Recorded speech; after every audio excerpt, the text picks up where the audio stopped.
ನಮಸ್ಕಾರ. ಇದು T V Vikrama. ನಾನು ಡ್ಯಾನಿ ಪಿರೇರ, ಹಳ್ಳಿ ಮೈಸೂರು. ಮಿತ್ರರೇ, ಇದು ಪರಾಕ್ರಮಿ ಸಾಹಸಿಗರ ದೇಶ. ಮಾನ ಪ್ರಾಣ ಸ್ವಾಭಿಮಾನಕ್ಕೆ ನೆತ್ತರ ಹರಿಸಿ ಮಾತೃಭೂಮಿಯ ಅಡಿದವರೆಗೆ ತಮ್ಮ ಪ್ರಾಣ ಪುಷ್ಪಗಳನ್ನು ಸಮರ್ಪಿಸಿದವರು ಅದೆಷ್ಟೋ. ಅಂತಹ ಅಸಂಖ್ಯ ಸಾಹಸಗಾಥೆಗಳನ್ನು ಒಳಗೊಂಡಿದೆ ಈ ಭರತ ಭೂಮಿ. ಅದರಲ್ಲಿ ರಜಪೂತ ವಂಶಕ್ಕೆ ಸೇರಿರತಕ್ಕಂಥ ಅಸಂಖ್ಯ ಮಾತೃಪುಷ್ಪಗಳು ತಾಯಿ ಭಾರತೀಯ ಅಡಿದವರೆಗೆ ಸಮರ್ಪಿತಗೊಂಡಿವೆ. ರಜಪೂತರು ಧೈರ್ಯ, ಸಾಹಸ, ಪರಾಕ್ರಮ, ದೇಶಭಕ್ತಿಗೆ ಹೆಸರಾದವರು. ಕೇವಲ ಪುರುಷರು ಮಾತ್ರ ಅಲ್ಲ, ಅವರ ಹೆಣ್ಣುಮಕ್ಕಳು ಕೂಡ ದಿಟ್ಟ ನಡೆ, ತ್ಯಾಗ, ಬಲಿದಾನಕ್ಕೆ ಹಿಂದೆ ಸರಿದವರಲ್ಲ. ಹಾಗೆ ನೋಡಿದರೆ ರಜಪೂತ ಪರಂಪರೆಯಲ್ಲೇ ದೇಶ ಧರ್ಮದ ವಿಚಾರ ಬಂದಾಗ ತ್ಯಾಗ ಬಲಿದಾನಕ್ಕೆ ಮುಂಚೂಣಿಯಲ್ಲಿ ನಿಂತವರು ಸ್ತ್ರೀಯರೇ ಹೆಚ್ಚು. ಅಂತಹೊಬ್ಬ ರಜಪೂತ ಹೆಣ್ಣುಮಗಳ ಬಗ್ಗೆ ತಿಳಿಯೋ ಪ್ರಯತ್ನ ಈ ಸಂಚಿಕೆಯಲ್ಲಿ ನಾವು ಮಾಡೋಣ. ಆ ರಜಪೂತ ಯುವತಿಯೇ ವಿದ್ಯುಲ್ಲತ. ಆಕೆ ಚಿತ್ತೋಡದ ಒಬ್ಬ ವೀರ ಸರದಾರರ ಮಗಳು.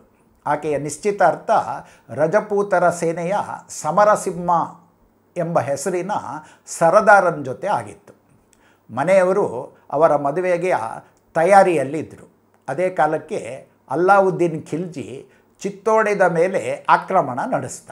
ಆಗ ಸಮರಸಿಂಹ ದೇಶದ ರಕ್ಷಣೆಗೋಸ್ಕರ ಯುದ್ಧ ಮಾಡಲಿಕ್ಕೆ ರಣರಂಗಲಿಕ್ಕೆ ಹೋಗಬೇಕಾಯಿತು. ಖಿಲ್ಜಿಯ ದಾಳಿ ಮುಂದುವರೆದಿತ್ತು.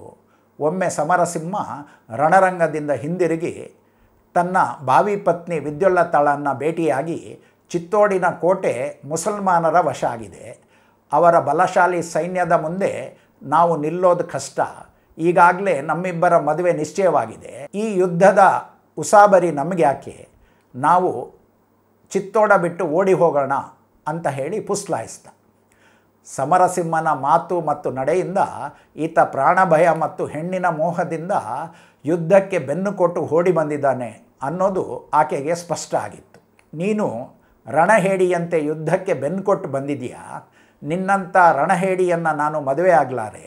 ಯುದ್ಧಕ್ಕೆ ಬೆನ್ನು ಕೊಡುವ ವ್ಯಕ್ತಿಯನ್ನು ರಜಪೂತ ಹೆಣ್ಮಕ್ಕಳು ಕಣ್ಣೆತ್ತಿ ಕೂಡ ನೋಡೋದಿಲ್ಲ. ನಾನು ನಿನ್ನೊಡನೆ ಮದುವೆ ಆಗಲೇಬೇಕಾದ್ರೆ ನೀನು ಪರಾಕ್ರಮದಿಂದ ಅಲ್ಲಾವುದ್ದೀನ ಜೊತೆ ಹೋರಾಡಬೇಕು ಅಂತ ಹೇಳಿ ಆಕೆ ಷರತ್ತು ಹಾಕಿದ್ಲು. ನಿರಾಶೆಗೊಂಡಂಥ ಸಮರಸಿಂಹ ರಣರಂಗಕ್ಕೆ ಹಿಂದಿರುಗಿದ.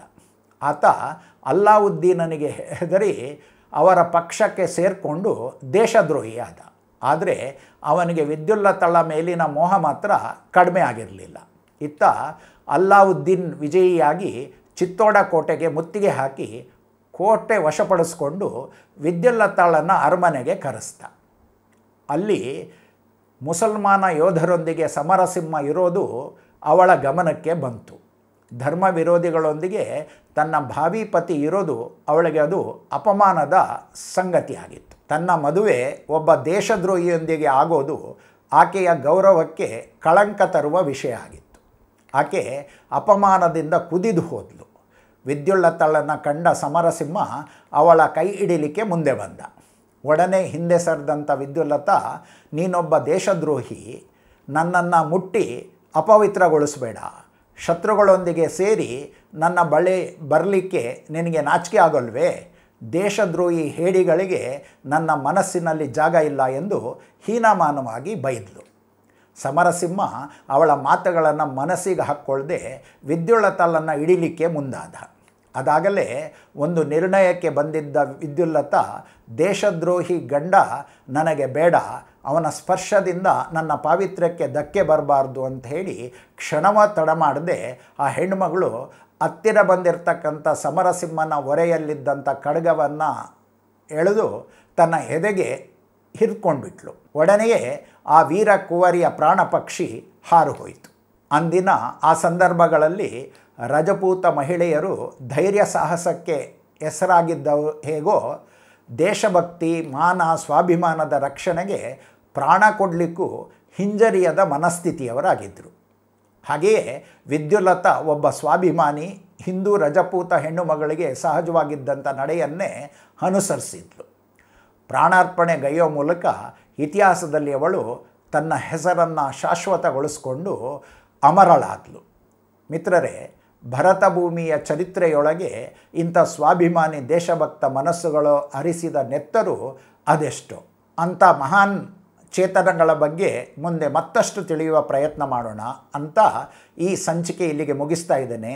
ನಮಸ್ಕಾರ. ವಂದೇ ಮಾತರಂ. ಟಿವಿ ವಿಕ್ರಮ, ದೇಶ ನಿಮ್ಮ ಕೈಯಲ್ಲಿ. ಈ ಕಾರ್ಯಕ್ರಮ ನಿಮಗೆ ಇಷ್ಟ ಆಗಿದ್ದಲ್ಲಿ ಲೈಕ್, ಶೇರ್ ಹಾಗೂ ಕಮೆಂಟ್ ಮಾಡಿ. ಟಿವಿ ವಿಕ್ರಮದ ಕಾರ್ಯಕ್ರಮಗಳನ್ನು ನಿರಂತರವಾಗಿ ವೀಕ್ಷಿಸಲು ಸಬ್ಸ್ಕ್ರೈಬ್ ಮಾಡಿ, ಬೆಲ್ ಐಕನ್ ಒತ್ತಿ.